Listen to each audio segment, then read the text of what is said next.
Hi friends, welcome to Renna Samayal. இன்னைக்கு என்ன சமையல் பார்க்க போறோம்னா ரொம்ப எளிமையான முறையில் செய்யக்கூடிய சத்தான முளைக்கீரை பொரியல் செய்ய போறோம். பூண்டெல்லாம் தோலோடயே தட்டி போட்டு ரொம்ப அசத்தலா செய்ய போறோம் இந்த முளைக்கீரை பொரியல். பூண்டெல்லாம் தோலோட தட்டி போறனால சுவை அதிகமா இருக்கு இந்த முளைக்கீரை பொரியலுக்கு. ரொம்ப எளிமையான முறையிலேயே இந்த முளைக்கீரை பொரியலை செஞ்சு முடிச்சிரலாம். அந்த சுவையான எளிமையான முளைக்கீரை பொரியல் எப்படி செய்யறதுன்னு வாங்க பார்த்துடலாம். முளைக்கீரை பொரியல் பண்ண போறோம். 1 டேபிள் ஸ்பூன் எண்ணெய் சேர்த்துக்கலாம். குறைவான எண்ணெயே தேவைப்படும் இந்த கீரை பொரியலுக்கு. எண்ணெய் சூடாயிட்டு 10 போல் சின்ன வெங்காயத்தை பொடியாக நறுக்கி வச்சுருக்கேன். வெங்காயம் சேர்த்துடலாம். அது கூடவே 3 வரமிளகாவை கிள்ளி வச்சுருக்கேன். வெங்காயம் வரமிளகாய் ரெண்டையும் நல்லா வதக்கிடலாம்.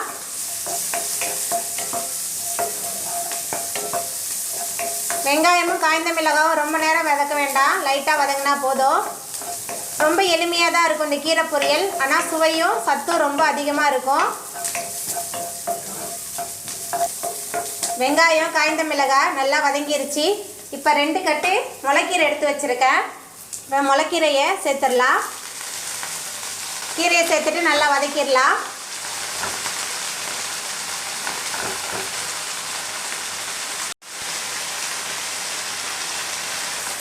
தண்ணிலாம் எதுவுமே சேர்க்க வேணாம், இந்த கீரையில் உள்ள தண்ணியே போதும். கீரை சீக்கிரம் வதங்கி வந்துடும். கீரை லைட்டாக வதங்கிருச்சு. இப்போ இதில் கீரைக்கு தேவையான அளவுக்கு உப்பு சேர்த்துடலாம். அது கூடவே தட்டி வச்ச 10 பல் பூண்டு சேர்த்துடலாம். தோலோடு தட்டி வச்சுருக்கேன். தோலோடு தட்டி சேர்க்கும்போது கீரை ரொம்ப சுவையாக இருக்கும். இப்போ எல்லாத்தையும் சேர்த்துட்டு நல்லா வதக்கிடலாம். நம்ம பூண்டு தோலோட தட்டி போட்டிருக்கோம்ல, இந்த கீரைக்கு நல்ல சுவையை கொடுக்கறதே நம்ம பூண்டு தோலோட தட்டி போட்டது தான்.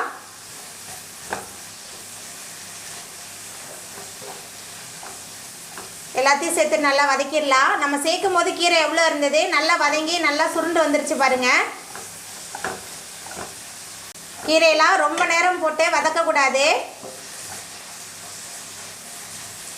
அவ்வளோதாங்க, நம்ம அடுப்பு ஆஃப் பண்ணிடலாம். நம்மளோட கீரை பொரியல் ரெடி ஆகிட்டு.